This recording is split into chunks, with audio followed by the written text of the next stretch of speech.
I'm Matt Oates, MDS lecturer by day, Torn Banner employee by night.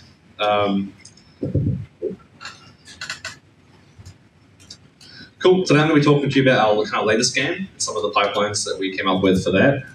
It's called No Room in Hell 2, and it's a zombie game. And I'm an environment artist, I'm going to talk about environment art. So just a quick start off, content warning, there is zombie horror in the game.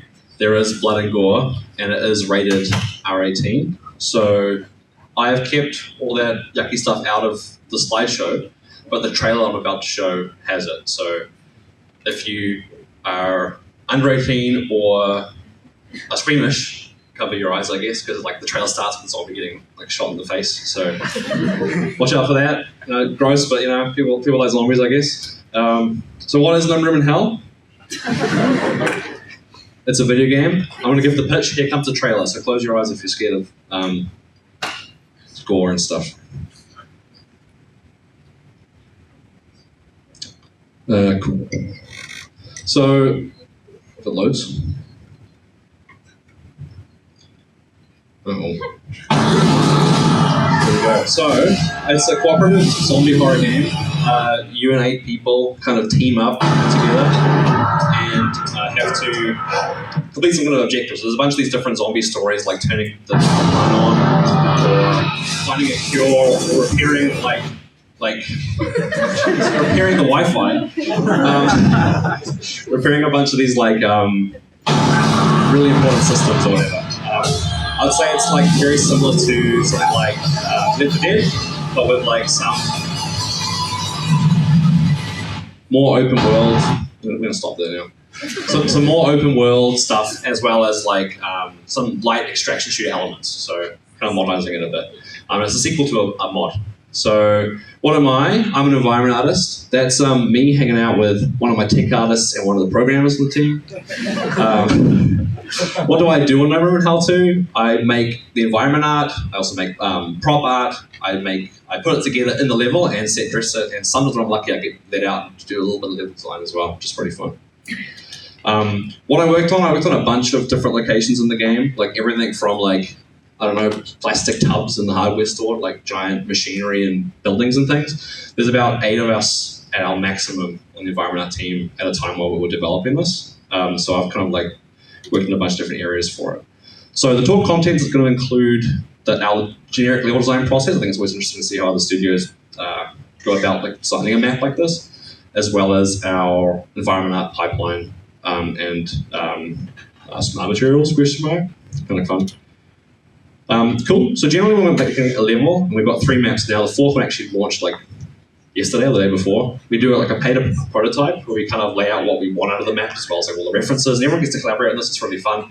Kind of chaotic in the beginning, but we get an idea in the end, and then we can block that map out. So something like this is what we end up with, and that's the bounds. We can kind of role play through what we want the level, how we want the level to behave.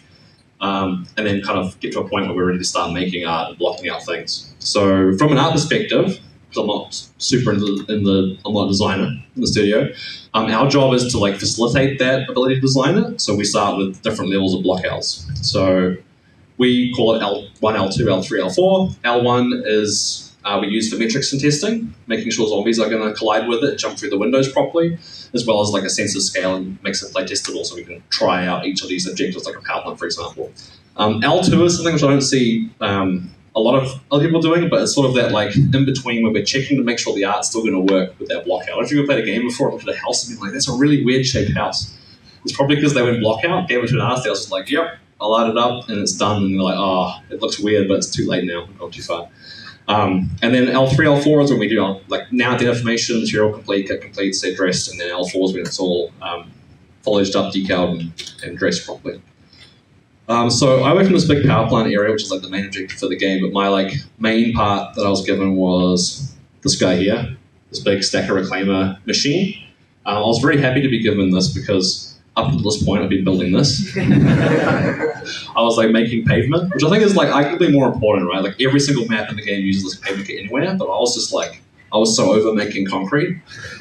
When they gave me this, I was just like, I was losing my mind. I don't know if you guys are like me, but I was like, oh my god, I get to figure out how this thing works. I get to build this, and my brain was just like, I was like, oh, you're an activation, I'm going to get to make this big machine. So I guess the question is like, how do you go about breaking down an environment art like this? Like, how do you go about like making something and blocking it out when it's not exactly as like 1-2 as like wall modules, right?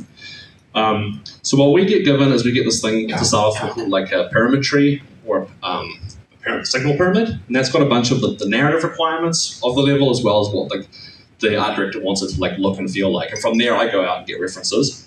And lucky for me, I found this channel. Shout out to Power Plant Jobs, this random guy who just walks around this machine. I think it's tutorials for like his employees, but like without this like, there are no photos of these things up close. But this guy walks around the entire thing, and that was like amazing, perfect reference for me. So as we're working on that, we do like obviously I collab with level design throughout. So me and my level designer are really would like communicate like every day pretty much about what's going on with this machine. But essentially it's like, how are you going to turn it back on? Where are we going to put those objectives? What do we want them to feel like? What's the player journey going to be? And he'd give me that, and I'd do some blockouts, we'll see if it worked, and then go back and forth essentially until we end up making the modular kits and clippers. So this is nearly all of the pieces that I made for the machine. And with that like a nano workflow, which I'll get into a bit later, I'm aiming for like smaller modules and things that can be reused a lot. I think like if it all goes well, you can like build multiple things out of the same pieces, and that's how I can build this entire big machine out of like a relatively small amount of parts all up. So some of that, like I guess back and forth design looks a lot like this. I wake up usually because I'm there in Canada to like sketches like this. I'm like, oh, not again. Like we're gonna put a drawbridge in.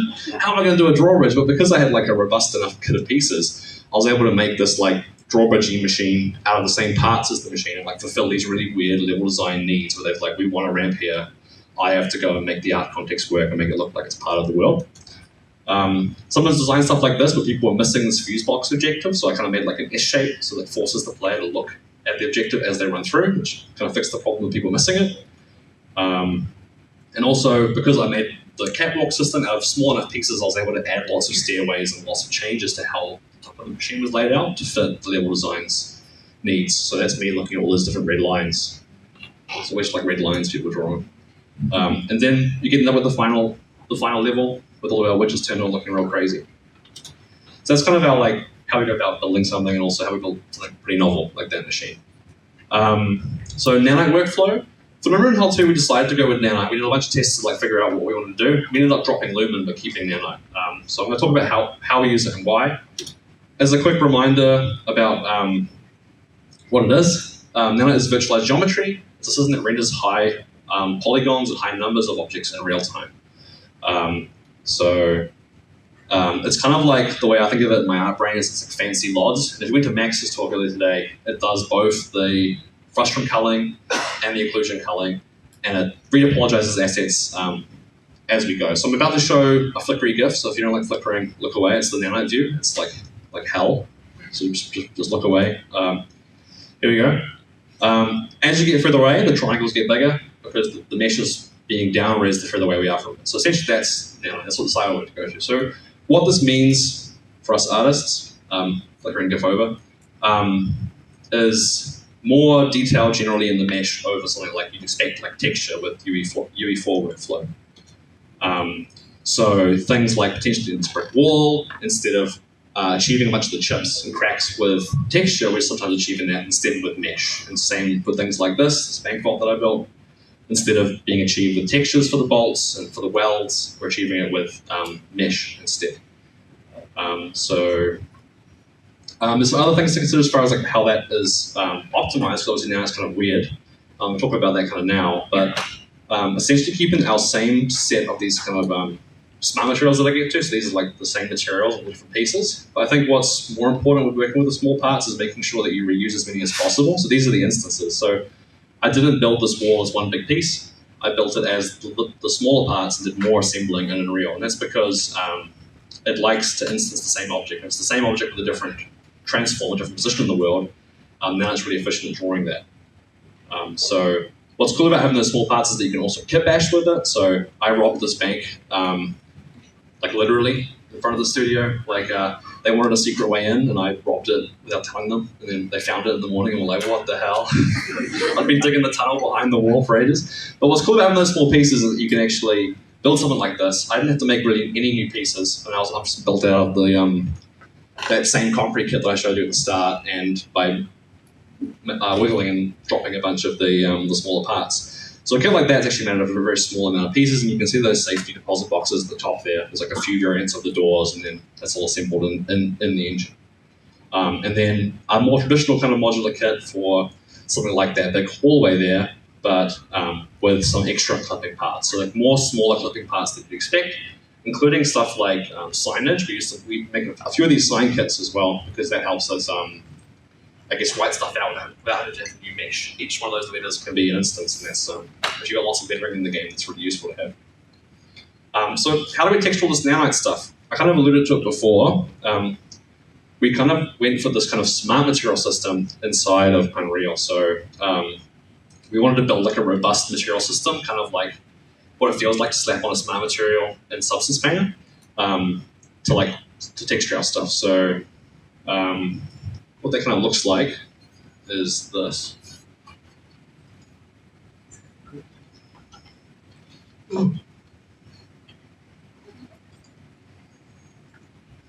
Pretty cool. So we can change the color of the object as well as the amount of edge wear and amount of dirt on it. Pretty cool. Who thinks this is pretty cool? Yeah. Yeah? That's pretty neat, right? But I think we posted this in the blog behind the scenes, and people didn't think it was cool. Show us zombies instead of hydrants. This might be the record for the worst blog of all time. I don't care about resolution of geometry. Where's the game? I'm glad I'm talking to the right people now. This was probably the last behind the scenes we shared with our community, but I picked obviously the worst ones. Some of them were good, but that was like me before. I was like, they're gonna love this. Maybe they don't like it so much. So that's kind of funny. So how's this stuff usually done? Well, for those of you who've done 3D before, you'll recognize this in Substance, how usually you bake a texture map, and you use that texture map to dictate where things are, right? So for example, with a curvature map, you can see those white edge highlights. That is used to mask out where the edge damage would be on the shape. And same for occlusion. Occlusion kind of is the light, the shadows between the cracks. This can be used to help mask out where you want dirt built up to be. So we can do the same thing with a nanite mesh now because of vert color. And this will make sense in a minute. If you don't understand what vert color is, you may be familiar with this kind of use case, which is really popular, and it still is quite popular in pre-nanite workflows as well. But it's kind of like a blend material where you can use a vert color, so a point, and color a different color, and that can mask and dictate which part of the mesh you want. So with nanite, because we've got enough geometry, we can use our vert color to dictate which is what. So on this example, the fire hydrant, on the red channel, I've got my occlusion baked, and that controls where the dirt's going to be. On my green channel, I've got where edge wear is going to be, which is going to be control where the edge wear curvature of that shape is as well. And then we can use that. And it's only because of that amount of resolution. So the question you might have is like, why not use baked maps, like one of those Substance, like things we do in Substance, right? And it's a pretty good question. We actually did use baked maps for a while. So here's an example of this like tunnel kit that I made that originally had this baked masking instead of vert color based masking. And the kind of pros and cons is that in the end we decided because it's just time. It wasn't because of visual quality. So with the texture mask version, you have two UV sets. You have one for the mask and then one for your tilables potentially. You then have more time outside the engine doctoring these inside of Substance Painter, for example. You can do it in engine as well now, but still. There's more textures in total, as well as more time to adjust. There's nothing wrong with it. And also the size on disk can be a problem because you have a bunch of masks. And those will always be loaded, right? So it does tend to provide better detail. You have more control over how the materials are blending. And that's only because with a vert color-based approach, your mask is only as high res as how many vertices you have on the object. So again, it has one set of UVs, it's more time efficient, it's easy to adjust in engine. There's no need for different masks, so it's in general more optimized and efficient, but you do get a little bit worse detail because if you haven't got enough edges for the object, it won't. You haven't got enough resolution to do potentially the detail you kind of want to do. So with now, the kind of problem we ran into was that meshes tended to be like too high poly, and size on disk kind of gets bloated really crazy. So we ended up kind of going with this kind of style of mid-polygon meshes. If anyone has a better way of doing this, you got to tell me. But my favorite tool in Maya is, the only reason I'm still in Maya, not Blender, is because of Remesh. And it's the only tool I found that preserves your UVs when you and you can adjust resolution of the part of a mesh on the fly. So as you can imagine, it's pretty important for me to have lots of vertices in places where there might be occlusion or edge wear, because if I don't get any resolution in that bake for that, how my texture is going to apply to the mesh, right? So essentially what this allows me to do is make these really clean, low poly models and then make them disgusting with one click, but make them disgusting in a way which works with my material. So this was a solution I found for working with that. So an example of something like this is like something like this door that I made for the bank vault. And you can see I've got more resolution where I need it, where the weld is, and then less around everywhere else. But you also can kind of see where the mask is falling apart because there's not enough triangles on the edge to kind of hold that object. So I'd have to remesh again on that edge, add more detail to get more resolution for that curvature bake. So pretty cool. Kind of the next part of this, and if you guys went to Jack Condon's talk at SGC last year, he showed this off, was really cool. But custom primitive data, and we use this instead of material. So in the past, you might be used to making multiple material instances. Let's say you want a blue fire hydrant and a red one. You can make a new material instance and adjust the parameters to change the color. What custom primitive data does, which is really cool, is it allows you to store that parameter on the mesh. So for example, like a float or something, instead of adjusting it in your material, you adjust it in the rendering tab, custom primitive data of that object. And that's how we end up being able to control a bunch of these, how the edge wear or occlusion mask is working on the object, but only use one material for every single metal painted fire hydrant in the world, which is also really efficient. So we ended up having these smart materials that you can drag on, change the color of, adjust the properties of. We had a library of about 100 and something of these that we converted every single object in the game to work with. And that was to try and make it, and eventually make it more efficient than having a bunch of more custom materials for every single high poly and then crazy object. So as a kind of a recap, we make the vert color, both our edge wear and occlusion, onto the object so that we can control where certain parts of our material are. And then we drop our smart material on, and hopefully out of the gate it looks something like this with our defaults. We can then change the type of metal material by adjusting it, and then eventually put on something cool like maybe a paint material as well, and then adjust not only the color of the paint, but also the amount of dirt, and also how that edge wear material is interacting with the shape. So that's maybe not so useful for a hero asset like this bank door that's not being used over and over again, but you can start to imagine how it gets better with this that I made. I made all of the air conditioning units in the game, very glamorous. You can change the color of them. We've got lots of roots. We need lots of these things, so we can adjust the colors, adjust how much damage, wear, dirt is on them, and then we have even more control with them, blueprints to do stuff like spawn loot on them or move around. For example, things like stain decals or image decals. And I think the final piece of the pie that convinced me this entire rigmarole was a good idea was when we got to our vehicles in game. As you can imagine, in a zombie game, there's a lot of car parks and motorways that are covered in vehicles. So we end up having a blueprint that has that controls the custom data of the object. We can have pick out of a random of the most popular car colors. We also can customize our own color if we want. We can change how much edge wear is on the object. If the car's had a crash, and swap out the bonnet or the hood for a smashed version. We can add dirt to the car if we want to park in a bog. And it's got all the other cool stuff like our door positions all in there. You can turn the lights on, you give it an alarm, you make loot spawn in it, and it's got suspension that calculates too, so it's really easy to place it somewhere in the world as well. So I think this was when I was okay, this is a cool workflow because we can have all these cars share the exact same automobile smart material, and then they have a smart material for the rubber of the wheels as well, and we can build a whole game without having to make doctor a new material instance, make a new material instance or a new master essentially for every single type of thing we want to make in the game. So I guess to conclude, I'm kind of on time now. I kind of wanted to share this novel way that we're working with now. I think a lot more studios, I've heard of a lot more studios using this custom proof data workflow and making these kind of mid-poly models instead of high poly to kind of deal with the new paradigm. I think another thing I thought was as useful is the idea of us being a small team trying to make it as easy as possible to make stuff and sacrificing sometimes some visual quality for the sake of the entire scene, as well as it being a really optimized workflow as far as like our materials and draw tools are concerned.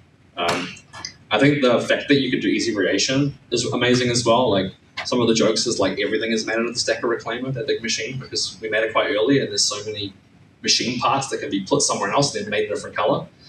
We haven't had to make a lot of new assets. And then kit bashing, obviously those small parts. There's like a really weird collage of all the different parts that I've made for the game. And then also I think it's a more fun way to work. I actually really like being in Unreal, building like my modular parts in Unreal rather than in software. And I think it is like more free and more fun, and you come up with more stuff quickly if you're spending more time building the game rather than building the parts for the game. So I'm enjoying that like engine side stuff. And then I guess my final thing is to try out custom hero data if you haven't already. I think it's really cool to be able to access parameters from per mesh instance. It's really, really cool. Yeah, thank you for listening, and thank you to our lovely organisers.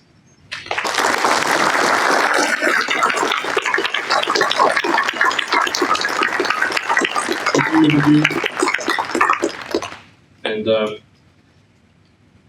there's my stuff if the GIFs will load this time. If you want to check out my stuff, I got a website, ArtStation, that kind of jazz. Is there any questions? Yep. Why didn't you use Lumen, and would you use Lumen now for a new project? The reason Lumen was kind of hard, I think, is it's already a challenge. I think picking up a new system like Nanite and then picking up two was really difficult. But what was the killer in the end for us was the fact that like everything had to be two-sided to stop Lumen from like light leaking, and then even then we were having problems with that light leaking. So we decided the dynamic was like a safer bet, just because we got less like artifacting.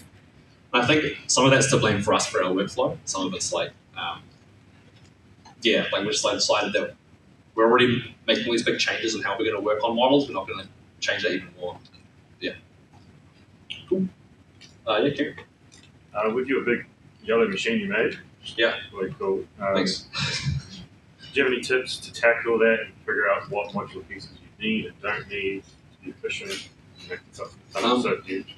Well, that one was a bit different. It was like I wanted to understand how the machine worked before I started making it. I think that's kind of important. So that's why I started looking at YouTube videos of how to run the machine first. It's like figure out what parts were even needed, because they're like, we want one of those big machines and you go on it and you make it start. And I'm like, I'm going to have to figure that out, aren't I? I have no idea. So that one was a bit weird. That one took longer than most things to figure out, like a building. But I just had to jump in and start somewhere.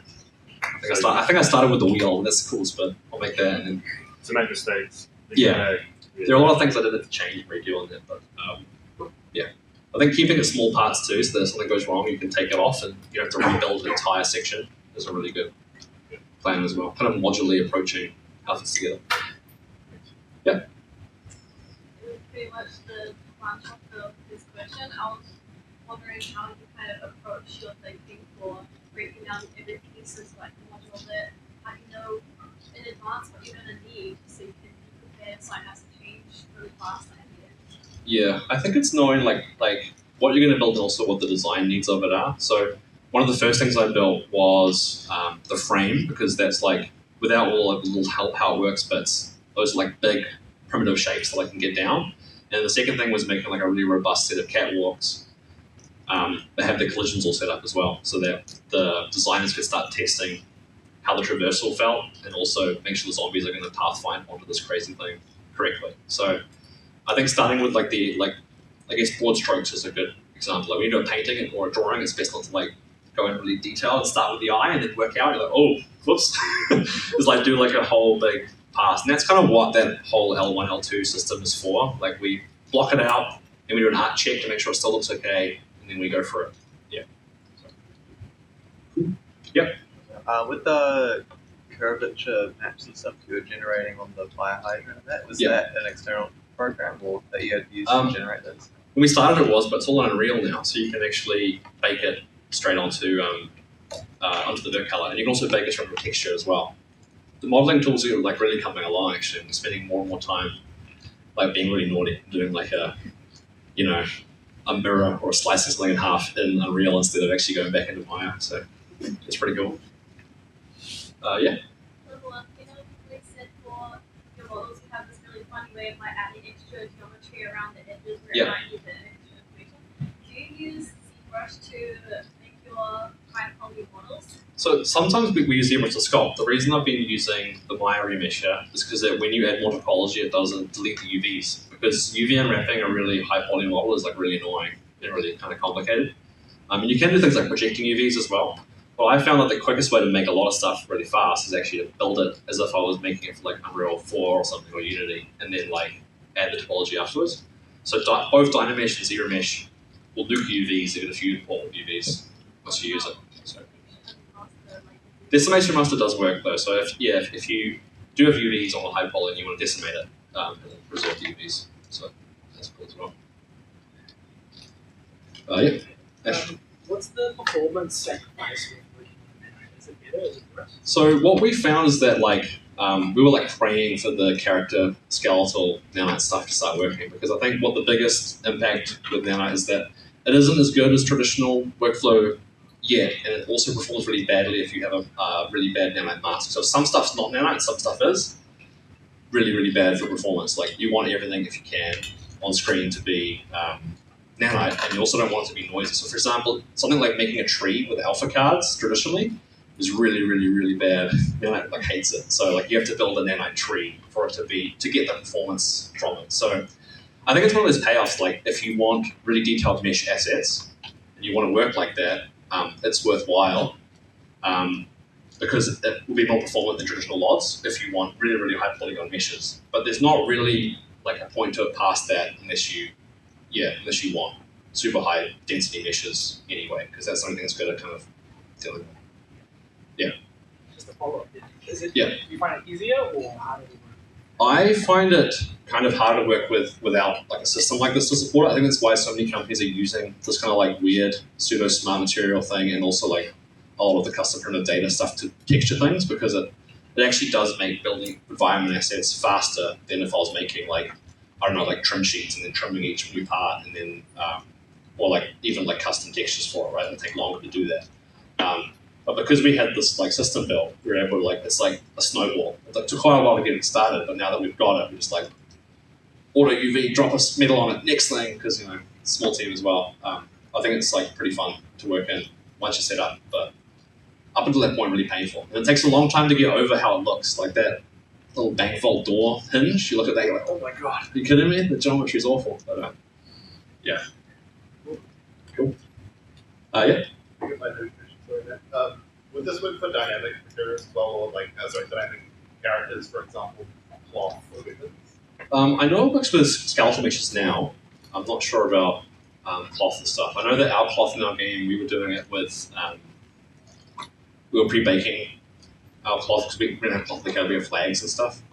And that was competition here because it wasn't nanite, so I'm not sure. I think they're adding more and more stuff to it. I know that the new Unreal preview with The Witcher was like, oh my god, there's a lot of cool new optimization things that they're adding. So yeah, we'll see. Any more? Cool. Can I get another round of applause for our organizers?